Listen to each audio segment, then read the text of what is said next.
Mga kaibigan, hindi pa nga tapos ang usapin tungkol sa ginawa ng China sa Ayungin Shoal, no? Yung ginitgit nila yung barko natin, binomba nila ng water cannon at apat na navy ang nasugatan doon mga tol. Eto, may bago na naman silang ginawa mga kapatid. Dito naman sa Scarborough Shoal, mga kapatid, no? Yan, no? Barko ng PCG, hinabol, tinaboy ng mga barko ng China sa Scarborough Shoal. Mga tol, no, etong balitang to mula sa News 5 Everywhere. Siyempre, huwag mo rin kalimutan mag-subscribe sa kanila mga kapatid. Bibigyan lamang natin ng reaction video at commentary itong balitang to. Samahan ninyo ako mga kapatid, saksihan natin ang panibagong ginawa na namang kabalbalan ng bansang to mga tol, no? So, huwag na natin patagalin pa. Samahan ninyo ako mga kapatid, panoorin na natin to. Halos buong araw na hinarangan at hinabol ng mga barko ng China ang isang barko ng Philippine Coast Guard sa Scarborough Shoal o Bao de Masinloc. Nangyari yan 2 araw matapos ang pambobomba ng tubig ng China Coast Guard sa Ayungin Shoal. Nasa frontline ng balitang yan si Gio Robles. Bago natin to ituloy mga kapatid, gaano kalayo ang Scarborough Shoal sa China, no? Search natin mga tol. Eto mga kapatid, no? As defined by UNCLOS, Scarborough Shoal is within the EEZ of Manila because it is 120 nautical miles or 222 kilometers from the Philippine Islands. Kasi nga 'di ba ang UNCLOS mga kapatid, sabi niya nga 'di ba, ang Pilipinas ay merong 200 nautical miles. Palagay ko meron din gano'n ng China mga kapatid, no? May 200 nautical miles din siya. Eh baka naman ang Scarborough pasok pa rin sa 200 nautical miles nila, no? So eto mga kapatid, in contrast, Scarborough Shoal is about 594 nautical miles from China's Hainan o Hainan Island mga kapatid. Ganun kalayo sa kanila mga kapatid, no? Sabi 200 nautical miles lang daw. Eh sa kanila mga kapatid times 3 na. 600 nautical miles na. O round off na lang natin yan kasi 6 na nautical miles na lang, 6 nautical miles na, 600 na eh. O yan o, 500 nautical miles mga kapatid, 594 nautical miles, ganun kalayo sa kanila. So napakakatitigas naman talaga ng mga pagmumukha nitong China to, no? Para angkinin pa talaga yung Scarborough, no? Talagang, alam mo, Sige, tuloy natin to. Coast Guard sa Ayungin Shoal. Nasa frontline ng balitang yan si Gio Robles. Hindi natapos sa Ayungin Shoal ang pangharas ng China sa mga barko ng Pilipinas sa West Philippine Sea noong nakaraang linggo. Matapos ang banggaan at pambobomba ng tubig noong Martes, 21 oras o halos buong araw na hinaras at di tinantana ng mga barko ng China ang Philippine Coast Guard vessel na BRP Malabrigo habang papunta sana ito ng Scarborough Shoal o mas kilala sa tawag na Bao de Masinloc o Panatag Shoal. O para sa mga pro-China, saka mga bago pa lamang sa mga ganitong balita, no? Ang UNCLOS mga tol, isa yang parang treaty organisasyon mga kapatid na sinusunod ng maraming bansa kasi yan ang nagbibigay ng ano natin ng dapat nating sundin para wala tayong conflict pagdating dito sa karagatan. Kaya nga United Nation Convention of the Law of the Sea mga kapatid, di ba? Para sa batas ng karagatan 'yan.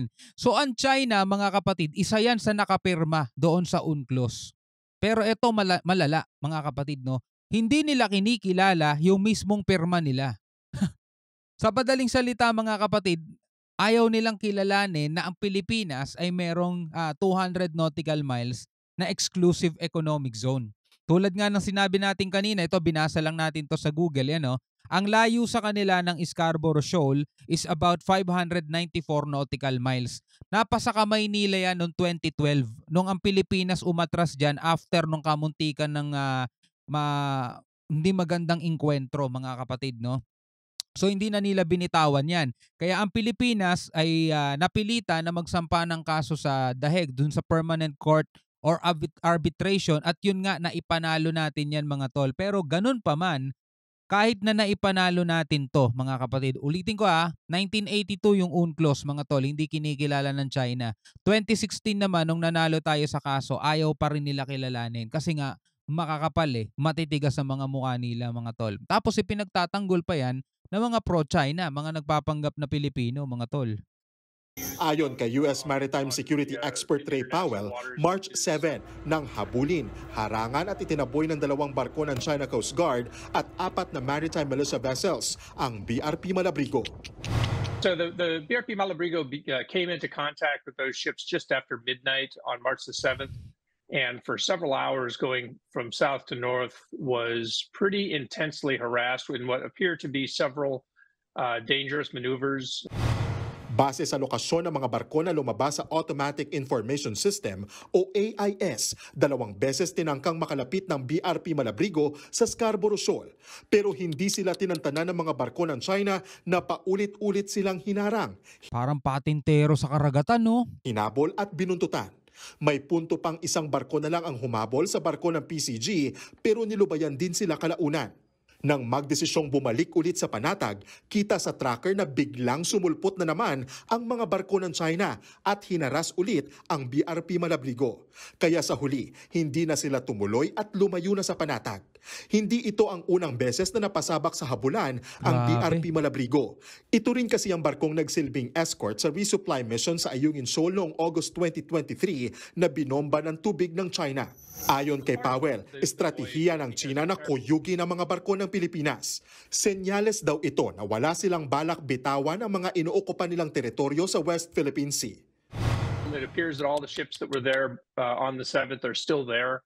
And Walang nagagawa yung UNCLOS, walang nagagawa yung international law. Nandiyan lang sila mga kapatid, no? Pero wala silang enforcement, no? Para ipatupad, no, kung ano man yung dapat na sundin na batas. So parang wala ring silbi mga tol, no? Kaya tayo bilang Pilipino, mga kapatid, alam naman nating atin to, ipaglaban natin. Hindi natin pwedeng isuko kasi pag isinuko natin yan mga tol, ano pang saysay kung sasakupin din yung mismong bansa natin, paglalaban pa ba natin yan? Malamang hindi na rin eh. 'Di ba? Ganun na rin mga kapatid eh. in fact, there may even be one additional that has recently showed up. So yes, it appears that China, for now, is keeping that very high level of China Coast Guard and militia at Scarborough Shoal. Matapos makipaghabulan, agad bumalik sa Maynila nitong Biyernes ang BRP Malabrigo. Pero tumanggi munang magbigay ng pahayag ang Coast Guard tungkol sa insidente. Sinubukan din ng News 5 na kunan ng pahayag ang National Security Council. Pero sa isang text message, tumanggi munang magbigay ng komento si NSC Assistant Director General Jonathan Malaya. Sa gitna naman ng tensyon sa rehiyon, sinubukan namang mamagitan ng Vietnam. Kasama rin sila sa mga bansang may inaangking teritoryo sa South China Sea. Pero sa puntong ito, umapila sila sa Pilipinas at China na huminahon at resolbahin sa mapayapang paraan ang issue. Nagbabalita mula sa... Yung Vietnam kasi mga kapatid, meron talaga tayong overlapping sa kanila kasi 200 nautical miles nga eh. No, kung titignan mo yung mapa ng mga 200 nautical miles sa kanya-kanyang mga teritoryo, nag-overlap din yung sa Vietnam at saka sa Pilipinas mga tol, no? Pero wala tayong tensyon sa kanilang ganito na hinahabol tayo ng Vietnam, pinapalayas tayo ng Vietnam. Wala tayong ganong tensyon sa kanila mga tol. Diba? Kung nagtatayo man sila ng mga isla, nangunguha sila ng isda dyan, kung i-share ba naman nila yung total, dapat nga share talaga tayo dyan dahil biyaya ng langit yan diba? Ang problema mga tol, itong mga ganid na in-check na to, na itong China mga kapatid, no, ang gusto nila sakupin ng kabuuan yan at gusto nila kanila lang. Diba? Bawal ka kumuha ng kahit na ano dyan. Biruin mo yung mga mangingisda nga natin na nangunguha lang ng seashells, ipinabalik nila eh. Kasi gusto nila kanila lang yun mga tol eh. Ganon sila kaganid mga tol. Eto, panoorin natin to, itong ibang balita naman. So dahil nga sa mga ganitong balita na napapanood natin mga tol, dumadami ngayon ang mga Pilipino na handang depensahan o ipagtanggol ang Pilipinas mula sa mga banyagang kalaban mga tol. Ito ginawa pa to noong Disyembre, no? Pero panoorin na rin natin mga tol. Nakahandang ipagtanggol ng nakararaming Pilipino ang ating bansa sakaling magkaroon ng kaguluhan laban sa dayuhang bansa. Sa pinakabagong tugon ng masa survey na isinagawa ng Octa Research mula December 10 hanggang 14 ng 2023, Tinanong ang 1,200 tao kung magkakaroon ng kaguluhan sa pagitan ng Pilipinas at dayuhang kalaban, handa ka bang lumaban para sa iyong bansa? Dayuhang kalaban pa sinabi rito, pero syempre para hindi na magtampo yung China, baka naman sabihin nila pinsyado silang pinag-iinitan eh. Pero alam naman natin kung sino yung tinutukoy dito mga tol eh. At alam din ng mga Pilipino mga kapatid kung sino ang kalaban natin ngayon. 77% ng mga nakatatandang Pinoy na sumagot na handa nilang ipagtanggol ang bansa. Pinakamalaking porsyento sa Mindanao na nakakuha ng 84%. Oh, kita mo taga Mindanao pa, pas pinakamalaking porsyento.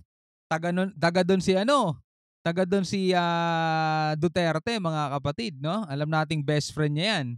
Nasa 76% naman sa National Capital Region at pinakamababa sa Visayas na 62%. Pinakamataas na porsyento naman sa mga rehiyon ang Davao Region at Caraga na may 96%. Wow. Sinundan ng 95% ng Sorsogon. Pinakamababa sa Central Visayas na 52% at Bicol Region na 54%. Samantala, ayon naman kay Professor Renato De Castro, International Studies expert mula sa De La Salle University, tungkulin ng bawat Pilipino na ipagtanggol ang ating bansa. Tama. The country is not the sole prerogative of the Armed Forces of the Philippines, nor the defense establishment, nor even the government. It is a responsibility of every Filipino citizen. Kaya they have to basically take that responsibility of being able to defend their own islands. Oo, 'di ba bata pa lang tayo mga kapatid? Isa sa mga tinuturo sa atin, panatang makabayan, lupang hinirang. Alam niyo na 'yan eh. Hindi yan basta kinakanta lang natin kasi kultura na o nakasanayan natin. May ano 'yan, may meaning 'yan. 'Di ba? Meron yang purpose, 'di ba? At tumatak sana sa mga kaisipan at puso natin mga tol. Pilipino ka, Pinoy ka, 'di ba? Do idol mo ibang mga lahi, idol mo ibang mga bansa, pero pag-usapan mga tol, pagdating sa teritoryo, 'di ba? Manatili kang Pinoy kahit na sabihin na natin matagal ka nang nakatira sa abroad, nag-migrate ka na diyan, 'di ba? Dual citizen ka na o kaya baka talagang tinalikuran mo na yung citizenship mo na Filipino, pero alam mo naman bilang isang Pinoy, lahi mo pa rin 'yan mga kapatid, nananalayta 'yan sa dugo mo 'di ba? Wag kang masyadong maging taksil ng malubha na sa bayan natin, 'di ba? Kamakailan hinikayat ng Armed Forces of the Philippines ang mga mamamayan sa Batanes na maging Army Reservists. Ang Batanes ang pinakadulong probinsya sa hilaga ng bansa, kung saan nandoon ang Mabulis Island na nasa 88 miles lamang ang layo mula sa dulong isla ng Taiwan. Malapit din ito sa Philippine Rice na tinitignan ng mga eksperto na maaaring posisyonan ng China sakaling sumiklab ang gulo sa pagitan ng China at Taiwan. Sa kasalukuyan, patuloy na nagsasagawa ng maritime domain awareness sa lugar ang barko ng Philippine Coast Guard. Alright mga kapatid, bilang isang Pilipino, ano ang masasabi mo dito sa mga video at balitang napanood natin? Tulad na lamang nitong nangyaring ulit, no? Panghahabol ng China at pagtataboy ng mga barko ng China sa barko ng Pilipinas dito sa PCG natin mga kapatid, no? Pinipigilan talaga nila makapasok sa Scarborough mga kapatid. Malinaw naman sa ating lahat mga tol na pasok to sa 200 nautical miles ng Pilipinas kasi napakalapit lang nito sa atin mga kapatid, nasa 120 nautical miles lang to eh. Sa kanila sobrang layo, almost 600 nautical miles ang layo sa kanila niyan. Diba? Sobrang layo talaga mga tol. Kaya talagang tayo yung may pinakamalakas na claim dyan eh. Diba? Kaso kailangan talaga natin maging matibay, kailangan natin maging matatag kasi nga bulas tong bansang to eh. At saka malakas ang puwersa nila, napakarami nilang barko. Diba? Isang barko laban sa ilang barko nila mga tol. Well anyway, bilang isang Pilipino, pwede kang magkomento sa ibaba at magbigay ka ng iyong saloobin. Hanggang sa muli, ako nga pala si Shobaldi. Peace out.